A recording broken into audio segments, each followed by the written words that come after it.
in a while. So, just so you know, I am outside.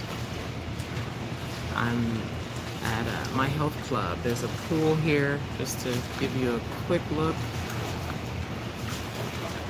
And people are swimming, so you're going to hear that. And we're on a relatively busy street, and there's work going on, and you know, the elements. So you're going to hear that in the background. And I trust you'll hear me.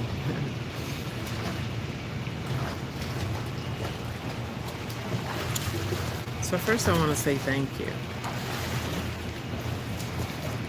I want to say thank you to all the men and women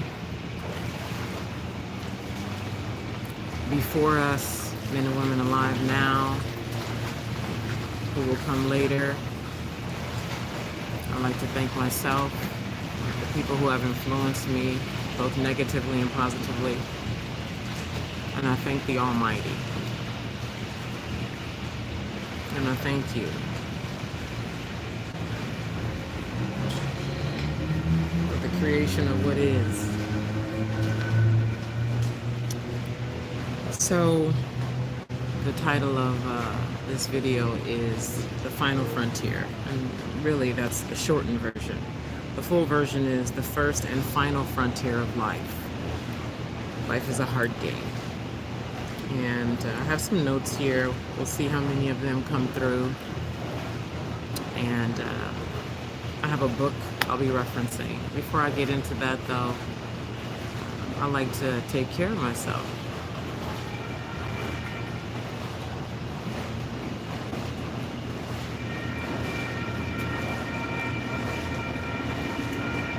So before I came here, and even now, I was nervous.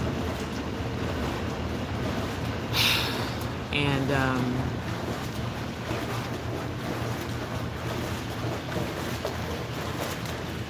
I'm nervous about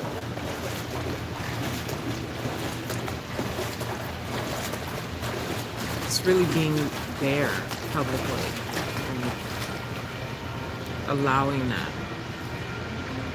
And really being a woman. Whole and vulnerable and sharing what I'm going to be sharing and knowing what I know and the depths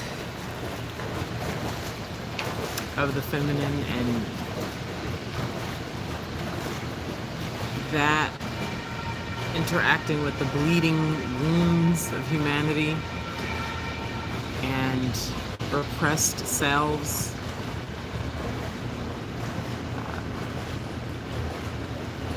And just being, you know, open and out and exposed. And it's not a fear like I'm afraid. It's just lots of life and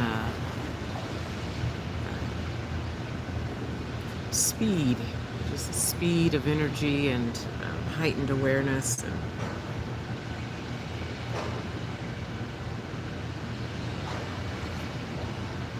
so I'm saying this to give voice to it. It helps me.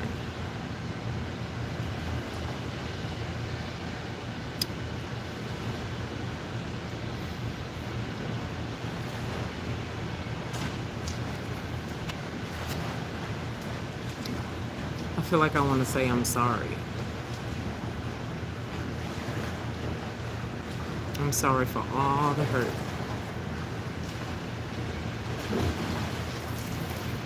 I don't have a hardcore structure here today, so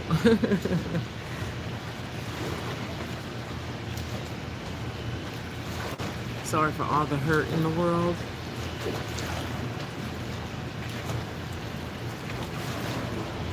And the confusion and the separation.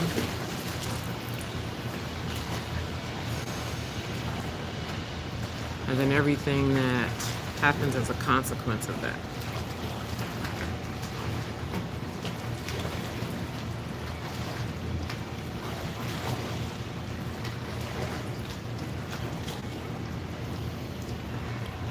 So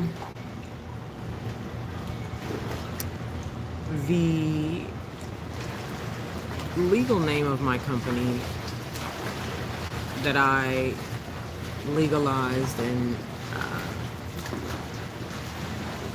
like put in the books here in California years ago is the Academy for Womanhood. The Academy for Womanhood.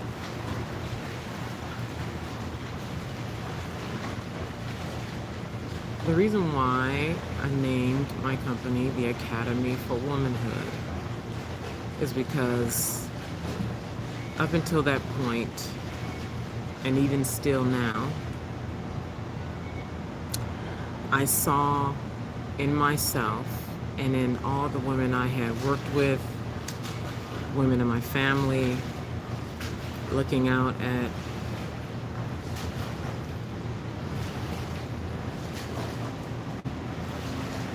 females out in the world at different levels, different lifestyles, that one, we were not whole.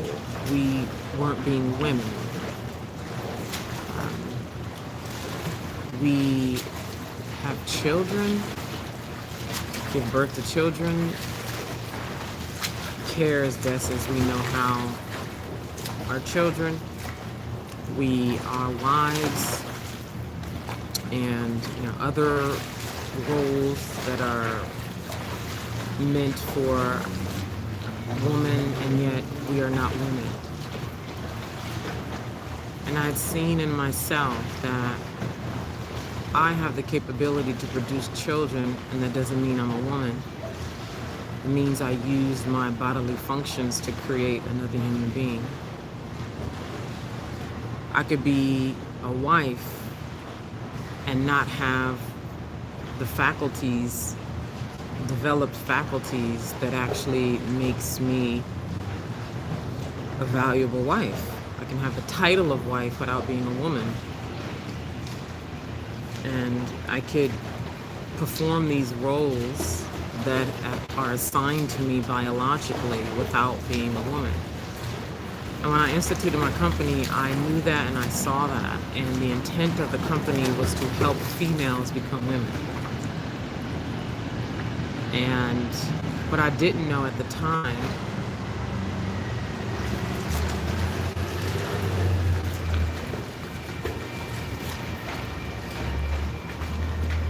more so what had not been crystallized in my consciousness at the time is the specific ways that, one, the feminine is needed, two, the way it is desecrated and disrespected culturally, thereby desecrated and disrespected in the people that make up a culture. Human relationships of all kinds, across the board, husband, wife, mother-daughter, friend, etc. And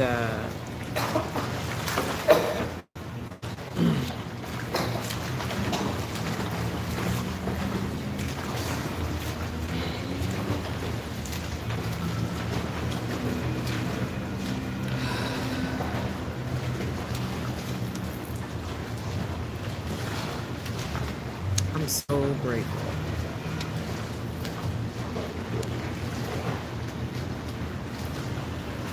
I'm just so grateful. So grateful and so honored and so full.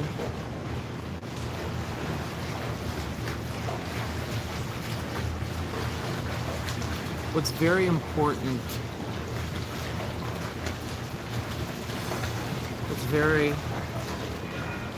it's beyond important. It's a matter of life and death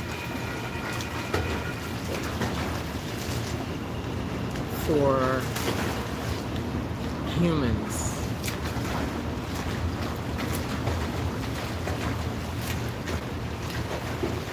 One is to love.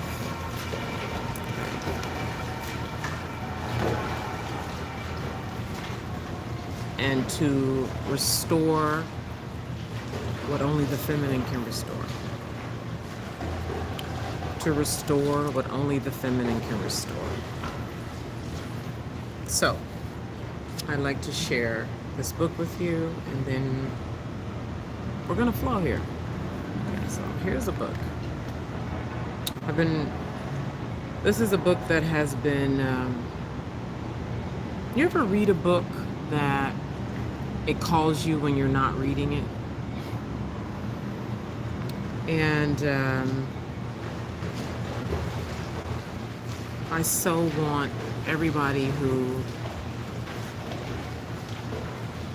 is beginning to get that life is a heart game, that if the heart is not in it, you're not even in the game, and the necessity of love in every industry that exists, every human. So here's the book.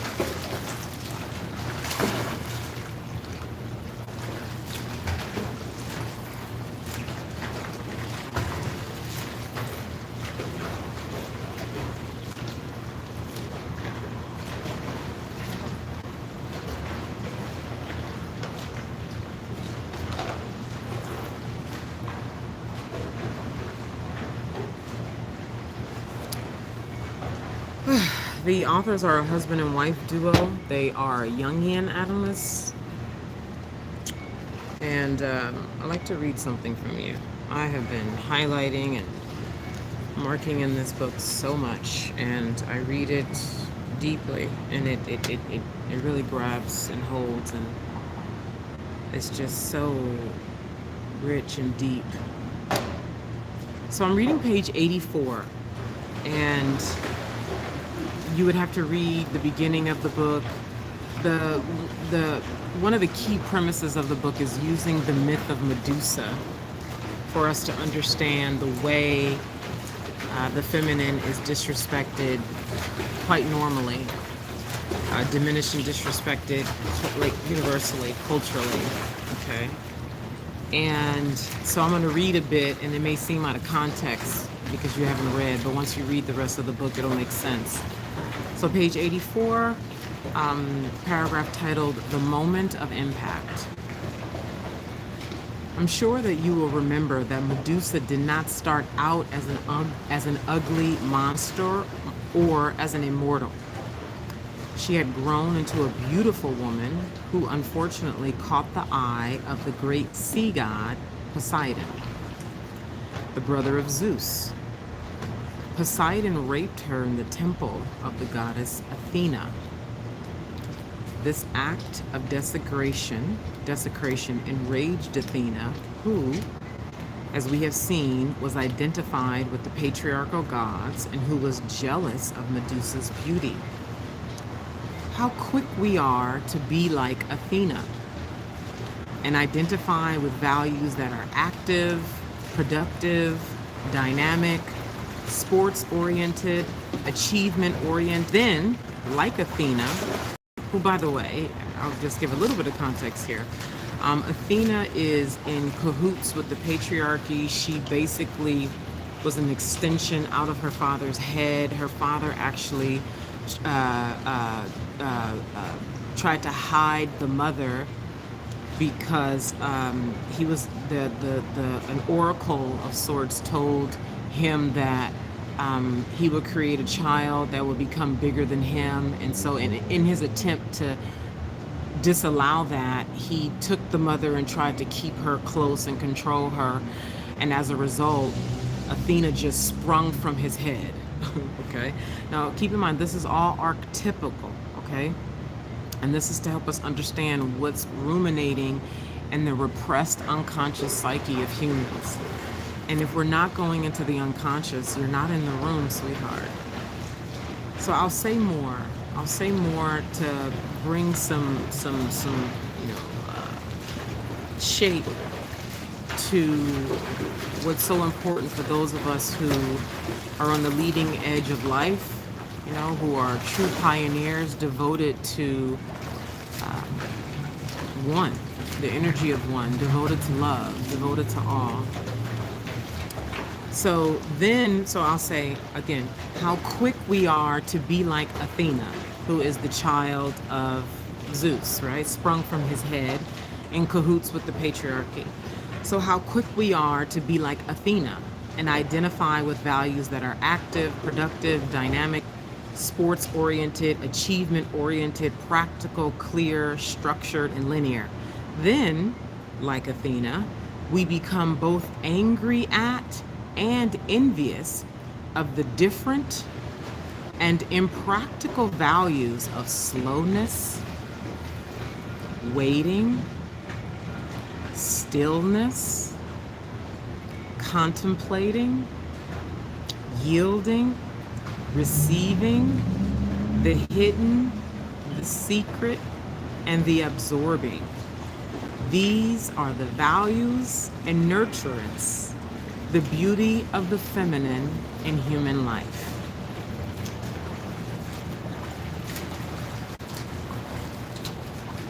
Okay, and I could go on and on and on. So the repression of the feminine within ourselves, which men and women do, creates what the book calls a complex in our unconscious.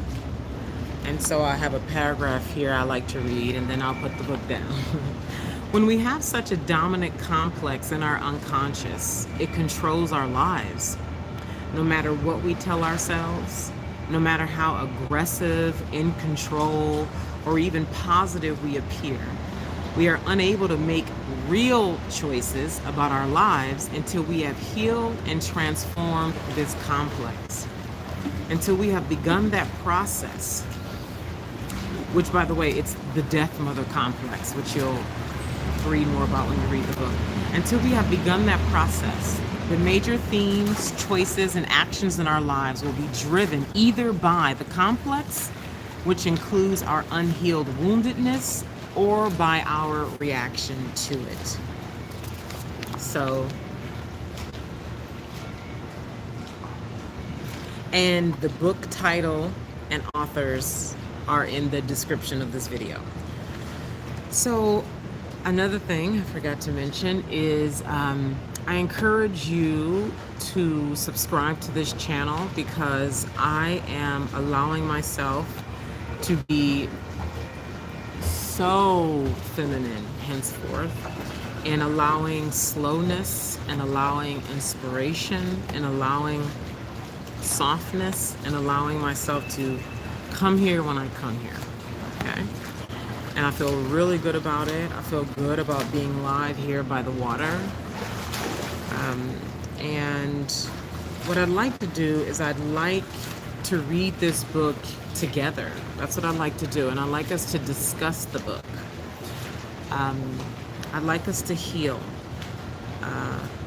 This is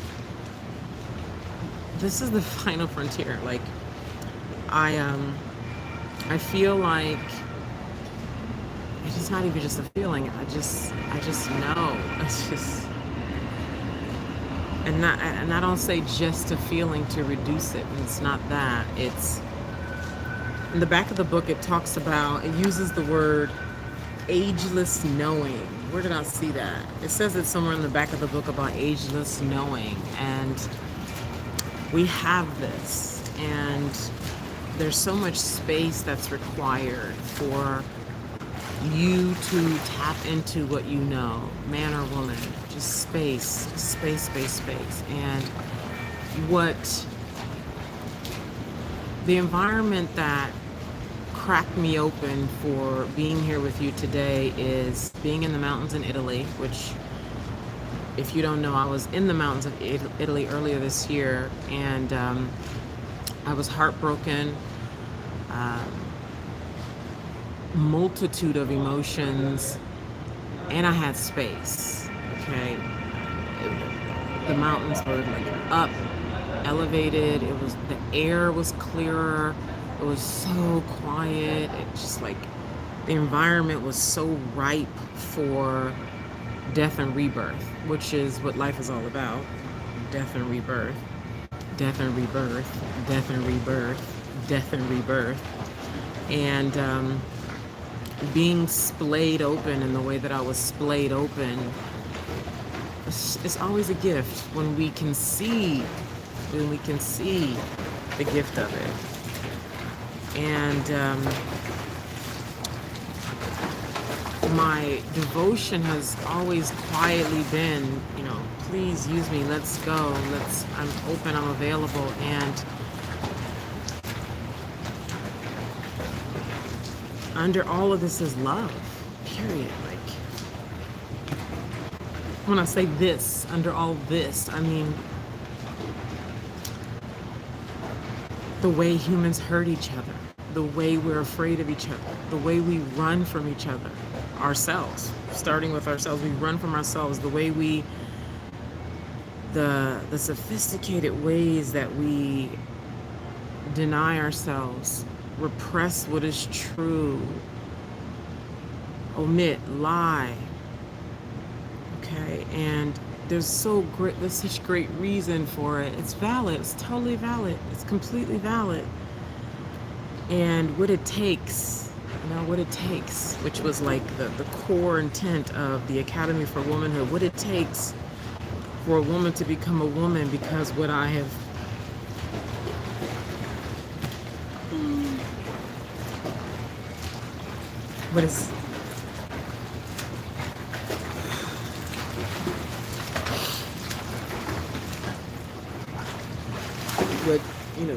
giving myself this space over the, since about May of this year, and becoming intimate with my unconscious and having the space to really be down without like running to the next meeting, the next video, the next client, the next whatever is on the list of things to do today. One, how desperately men need us. How desperately men need us. And I'm not a woman who realized how desperately men need us. And I can share with you something that happened in my kitchen that just brought me down to my knees. Not now, I won't share it.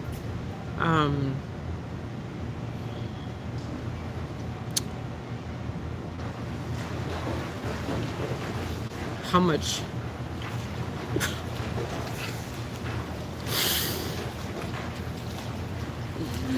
much heart and care, how much large capacity is required to deal at a heart level for real, and how ill-equipped the overwhelming majority of humans are to deal with the heart of another human being, to deal with the ugly of another human being, to deal with the ego of another human being, to deal with the brokenheartedness of another human being, and to deal with the repressed, and to also deal with the nature of a human being, to deal with the nature of a human being, to deal with another human being beyond good and evil, beyond right and wrong, to deal with the fullness of a high being that's in a body. So now's the time for me to say this. This first and final frontier work of the heart is for those of us who are willing to deliberately interact with fear.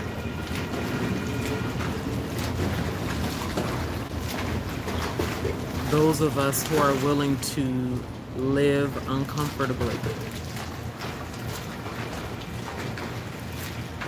Those of us who are willing to take pristine care of ourselves. Those of us who are willing to tell the truth. Those of us who are willing to cultivate our faculties to the highest levels and to push the boundaries of what up until the moment we have accepted as true. push the boundaries of what we up until the moment have accepted as true. To commit to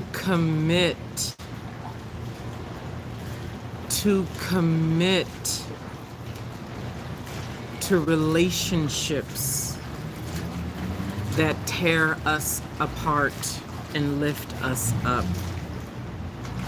To commit to environments that are nurturing, that develop, where there is truth, where there is love. This is a commitment.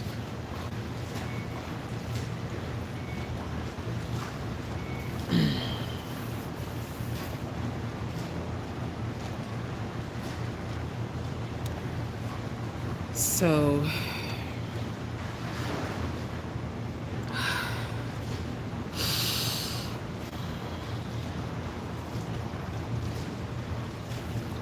in order to live in the first and the final frontier of life, which is that of the heart,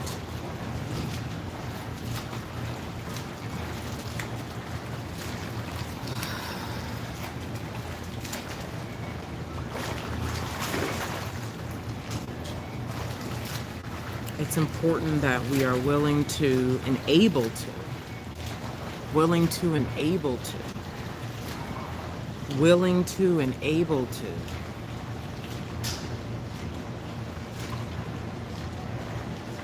submit our egos at will.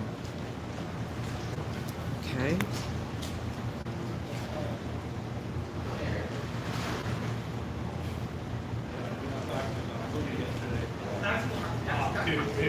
I love him, but come on, hold on the ball, kid. It's absolutely perfect.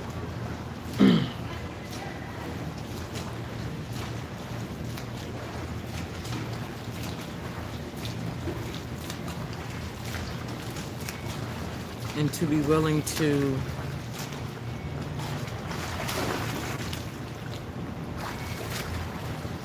flip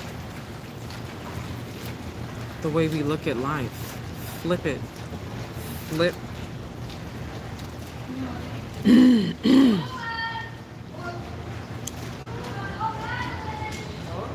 So much of how the world works is upside down. It's upside down.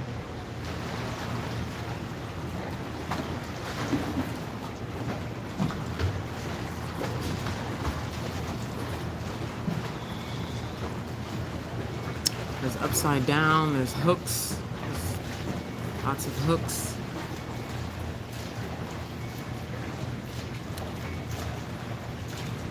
And it's incredibly complex and nuanced. And it's a maze. It's a maze that requires pristine stewardship and so much more. I could say that there's a lot, and there's a lot that just isn't going to be said because it is only meant to be said at a certain time to a certain people in a certain place.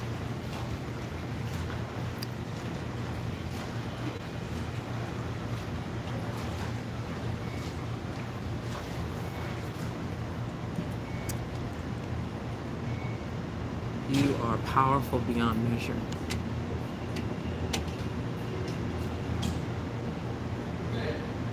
Absolutely. Absolutely.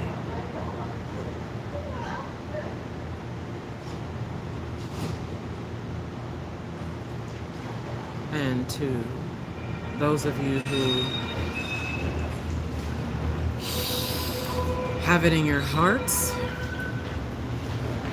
have it as part of your life path,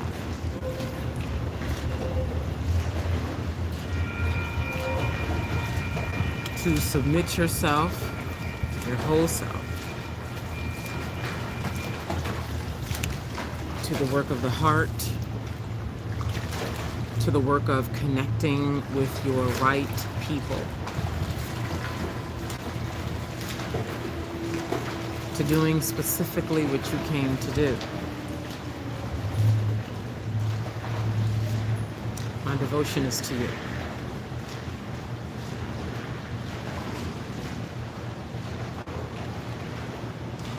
You have a right mate. You have a right mate. The evident workings of the world, the collectively agreed upon workings of the world,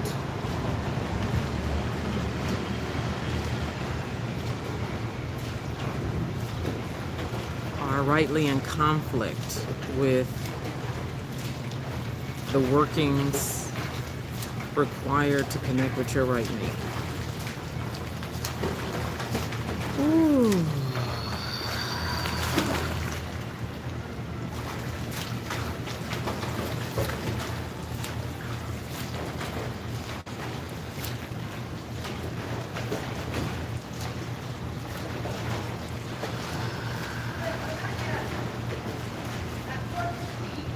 I love you so much.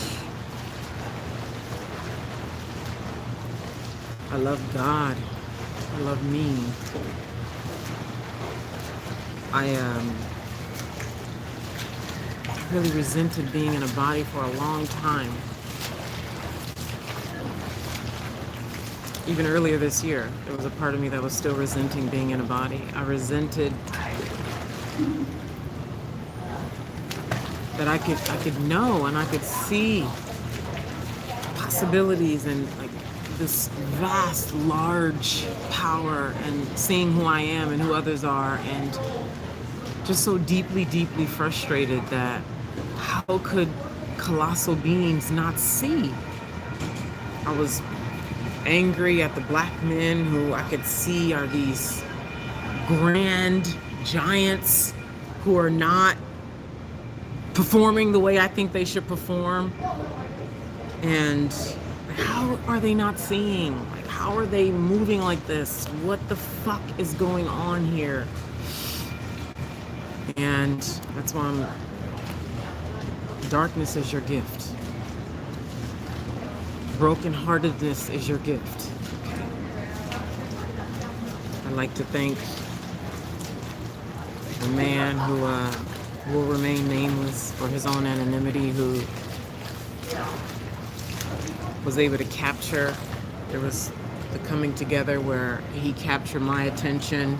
He had the gravity to pull me, who helped me to submit my ego in a way that it needed to be submitted. And in that submission, I was able to see why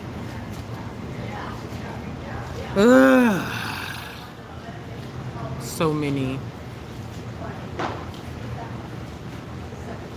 black men are blind and actually choose to remain blind,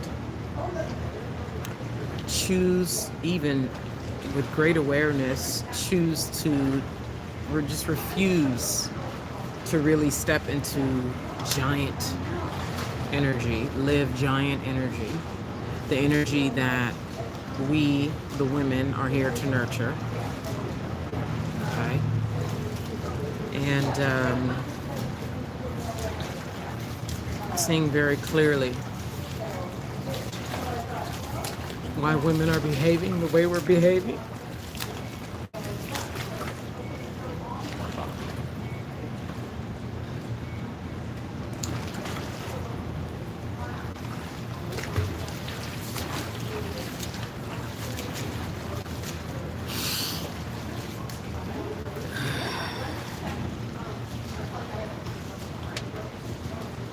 I'd like to repeat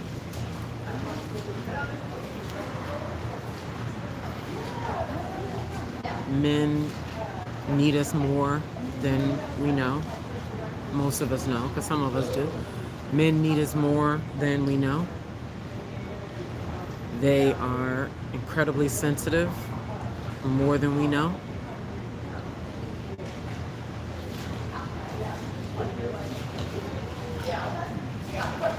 They're more powerful and capable than we give them credit for.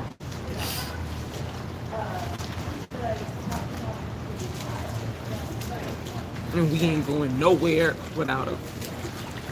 Nowhere.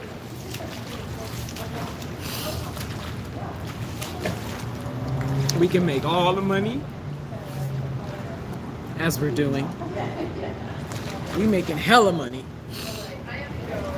I know a bunch of women right now, black and otherwise, moving out of the country, doing all kind of shit with money.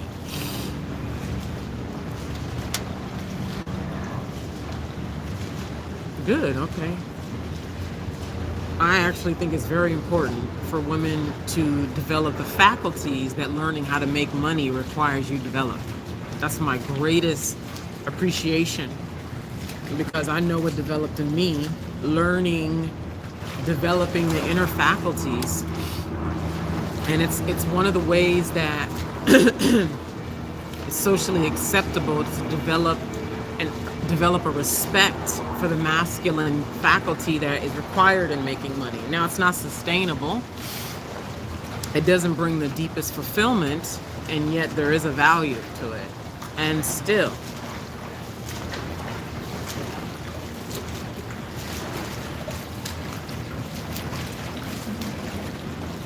the seemingly impossible reality that my heart seeks.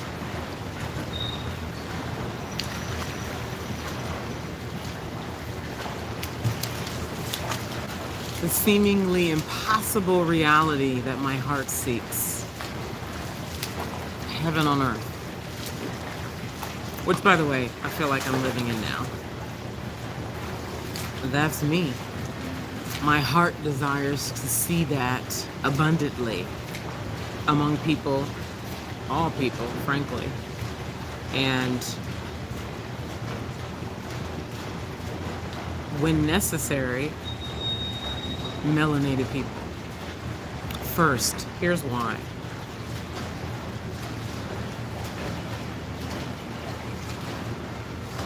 It's important you come to know, if you don't already know, and this is more so for non-black people, not even just white people, but all people who are not black who are watching this video. The upside downness of the workings of the dominant world is not an accident. There's reason for all of this, okay? I feel so good out here right now. The breeze is here. Feels so good to be sitting by the water. I'll give you another look for your own nourishment. Feels good.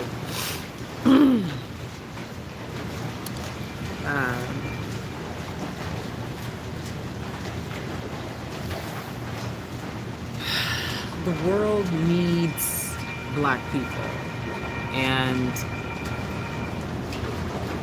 mostly it refuses to accept the frequency that melanin people bring.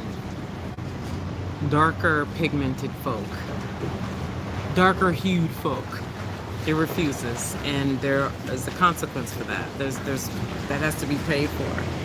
When there's just like when there's a rejection of the feminine, humans will pay. Okay, as we're paying, look around. This is the cost of rejecting the feminine. Isolation, suffering in silence, folks lost, confused, lack of fulfillment, the war between the sexes. All of this is because of the disrespect and the denigration of the feminine, okay? We don't even realize how deep this goes, how deep the wound goes. Starts with the mother, okay? And you don't have to give birth to children to be a mother, okay? However, it's very important that darker hued black folk, okay, come into the power that they have, because when we do, literally everybody wins. This is not about race. That's the upside downness of the way the dominant world works. and all the forces at play to create division and illusions and distractions and war. When you flip things right, when the right, darker hued black people come into wholeness and mate rightly. Some of that mating is in giving birth to children when the two right people. Just because two black people create children does not mean they're the right mates. That's a whole other conversation. This is a highly integrous position. Most of us are off the mark. It's a highly integrous position. It's not comfortable at all. It's not popular and friendly and feeling good all the time, right? We can generate feel good, but living this path is extremely narrow and it's unpopular and it's for select folk. However, when those select folk mate, one, in creating children together, two, in coming together to do the work together that only works when they're together. I mean, that's what Matrix 4 was all about. Okay. Then, literally, the whole planet wins. All of humanity wins. The Earth wins. This global warming shit dies. All the shit, it dies. Oh, but I'm not talking about a utopian. Okay.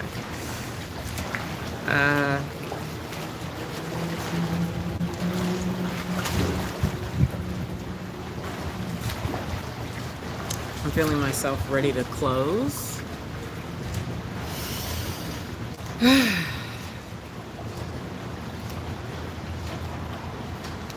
Again, I encourage you to subscribe to the channel and also check back, because these kinds of videos, from what I'm hearing, are not like the most, right?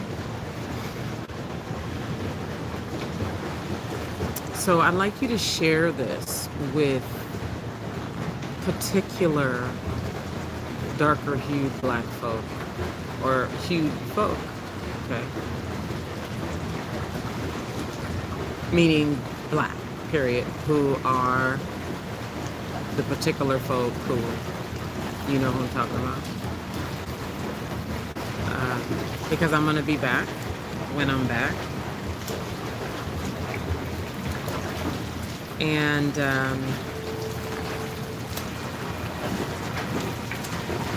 sometime next spring, 2023,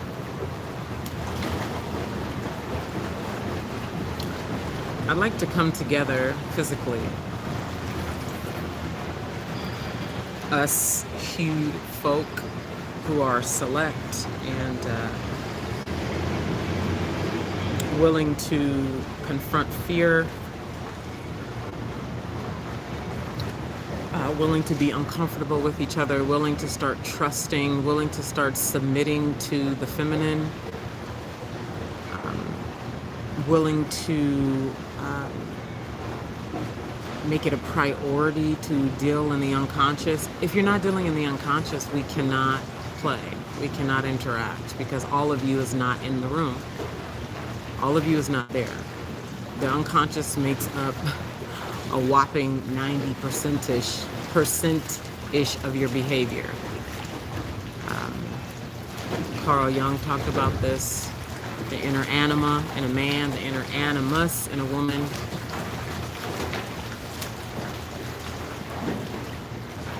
And like the book said here, no matter what we tell ourselves, no matter how aggressive or in control or even positive we appear, we are unable to make real choices about our lives, meaning we're making choices, but it's our unconscious making it when we think it's us.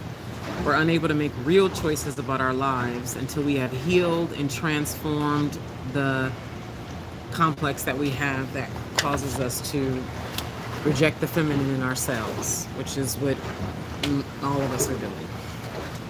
rejecting the feminine in ourselves, disrespecting her, denigrating her, and thinking that we're going to live prosperous heaven on earth lives. It's not going to work. It's like thinking you can see clearly when you only have one eye.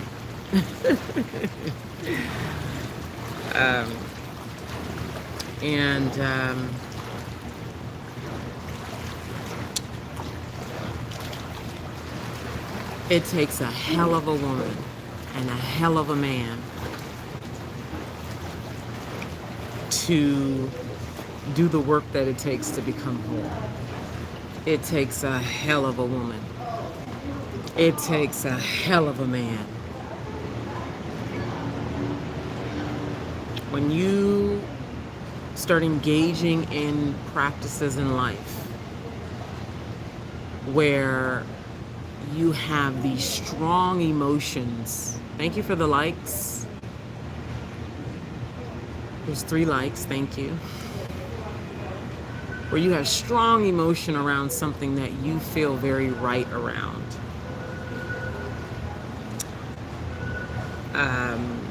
When you have great aversion to things, okay, that are unexplored. Like, it's so important that we explore our aversions. Why are you so vehemently averse to this?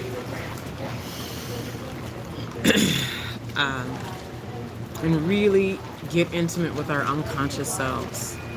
We cannot deal with the heart. We cannot trust ourselves. We're so untrusting. Like, I have been deliberately engaging with men in a way I never have before, and so many men are untrusting of women because they untrust the feminine in themselves.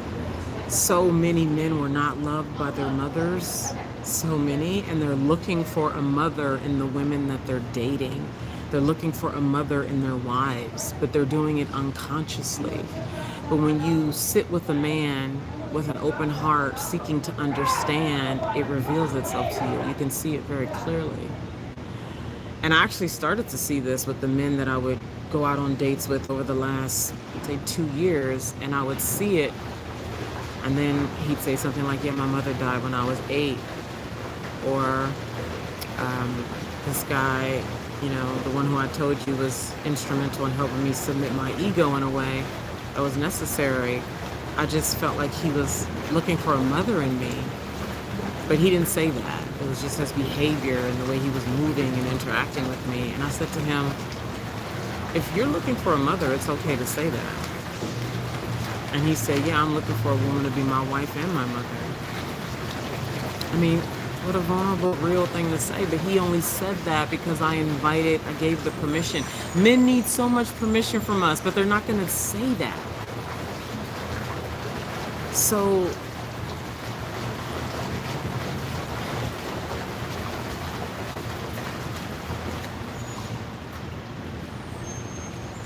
sweetheart, sweetheart, sweetheart, please hear me. Please hear me, okay?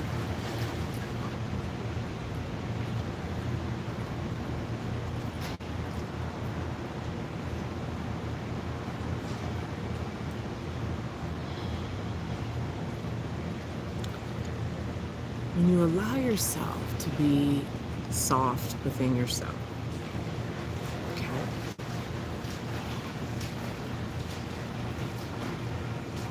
When you learn to mother yourself, this is why I'm recommending this book. You're going to be hearing me talk about it more and more, okay?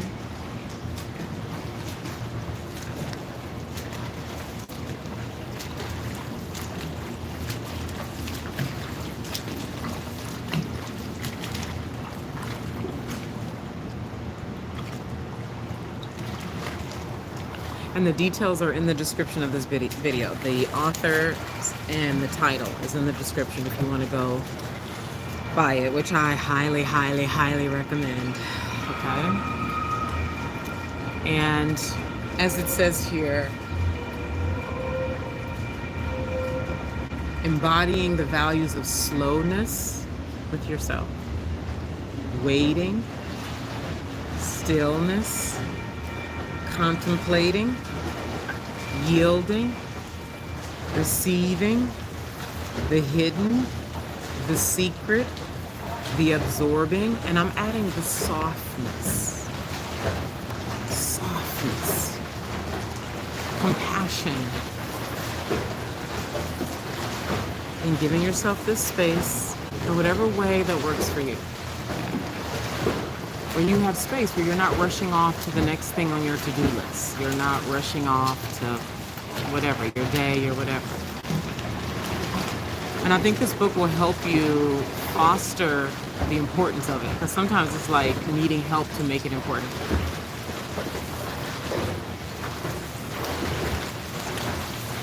And you let, in the space, in the stillness, and you comforting yourself, giving yourself permission, giving yourself compassion, patience. That's another one. Patience with yourself.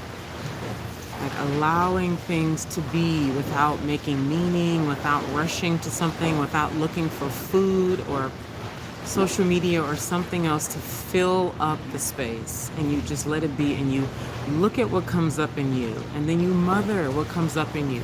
You nurture what comes up in you. You let the truth that's in you come up in you, because you are, oh my God, you're so vast. You know this. You're so powerful. You're so much. You're so much beauty. You're, oh my God. And the power of the heart that's in you, our men need it so much that they're desperate. They're like little boys crying, literally. They are. But see, when you can't see and you're blinded by your own woundedness, as the book talks about, your own woundedness, your own brokenheartedness, your own lack of mothering from your own mother, the deaf mother from your own mother who didn't protect you, who was mean to you, who withheld or withdrew her love because you behaved badly, because you weren't what she wanted, or maybe she didn't want kids, so she resented you, and you, that's imprinted in your body, right? All just like, I'm telling you, this is deep and wide, and it starts with the mom. It starts with the mom. It starts with the mom. And so when you go on this voyage, and it is indeed an uncomfortable voyage. It is indeed an uncomfortable voyage. And having the space, I want to read something else to you, because I echo this sentiment, and I invite you onto this path. I with so much love and honesty. I know you love me when you tell me the truth. I know you love me when you are honest with me. I know you love me when you persevere through that which is uncomfortable and hard. And before loving me, love yourself. Then I can trust you to love me. Okay? This is page 79. Page 79. The fear of transformation is the fear of transformation. This is 2 sentences. It says, the path we are talking about in this book will require commitment, suffering, and energy. It will also enable us to discover our core wounds and our core loves and potentials to live in new, more enriching ways.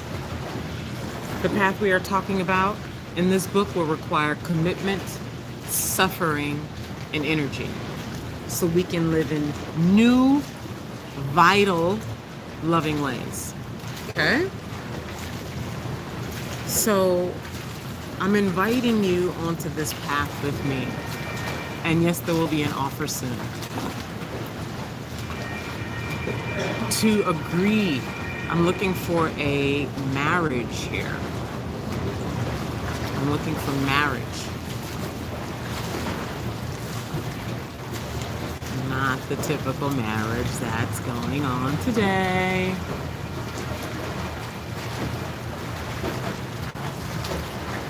Although there are vows about VOW, and it's not VOWELS.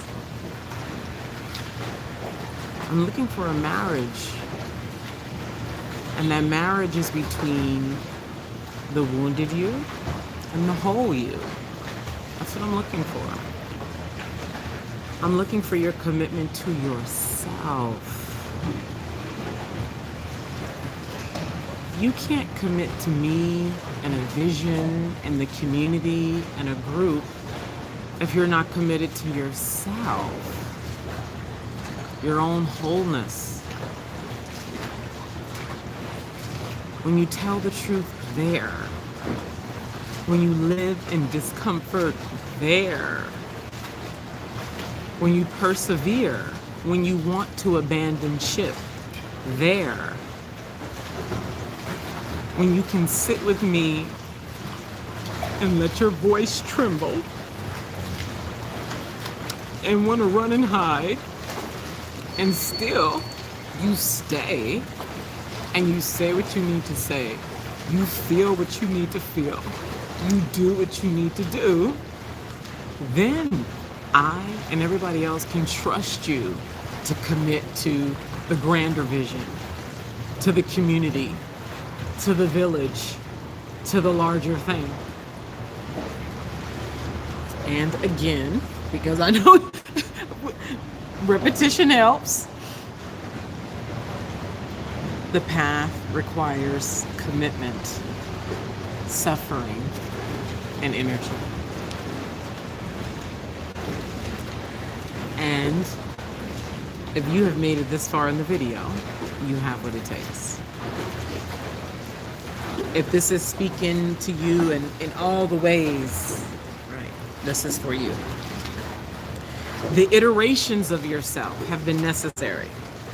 You have seen perhaps arrogant witch. You have seen unapologetic womanhood. You have seen opulent living. You have seen billion-dollar. You have seen the iterations of me. This has been my commitment to cultivating. It is difficult. It is incredibly difficult. My life has been difficult for the last 11 years. And I get up to bat time and time again. Something just hit my heart. So, Celine Dion, I'm writing this down.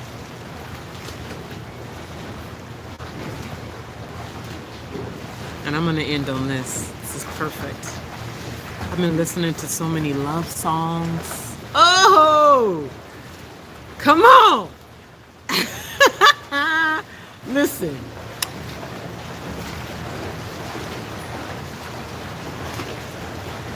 Before I sing this little piece of this song from Celine Dion and let y'all go. Sweetheart, baby love,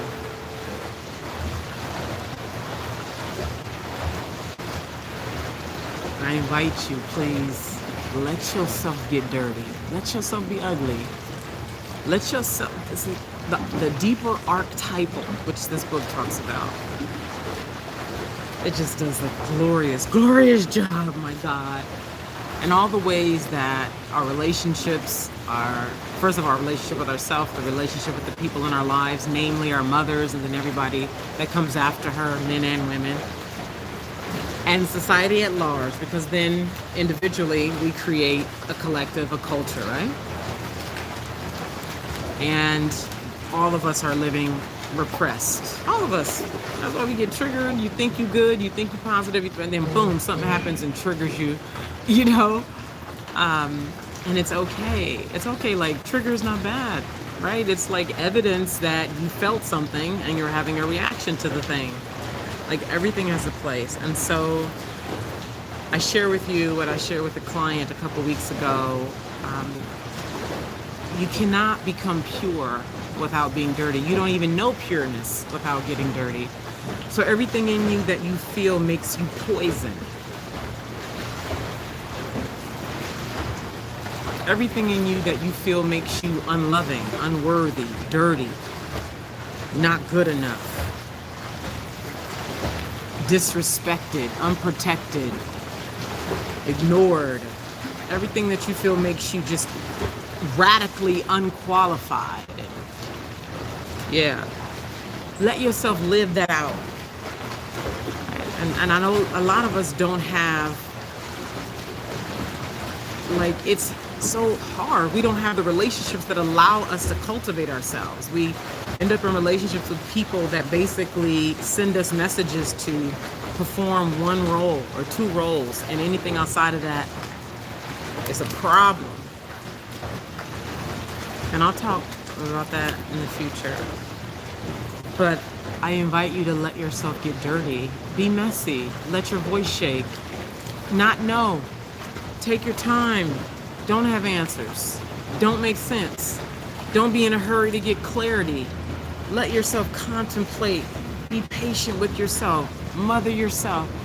Give yourself the space to let it come up. Feel it. Huh? Okay? So, again, subscribe to the channel. Come back and see what's up. So, I want to sing a bit. Whew. Celine Dion. The name of the song is called Taking Chances.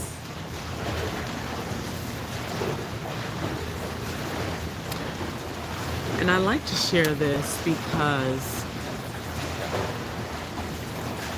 it's a reminder of what it takes to persevere on the narrow path of what is true, what is whole. Yeah. And really actualizing in this lifetime and living, as the title of this video states, the first and the final frontier of life, which is the heart game. She said, and I had my heart beaten down, but I always come back for more, yeah. There's nothing like love to pull you up when you're laying down on the ground, yeah. So talk to me like lovers do. Yeah, walk with me like lovers do. Like lovers do. What do you say? Taking chances. What do you say to jumping off the edge? Never knowing if there's solid ground below, a hand to hold or hell to pay. What do you say? What do you say?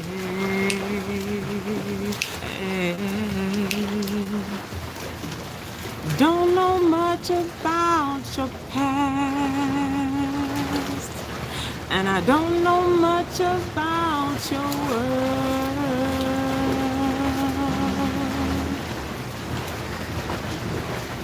So I invite you to go look that up. Celine Dion. The name of the song is called Taking Chances. Thank you so much. I love you.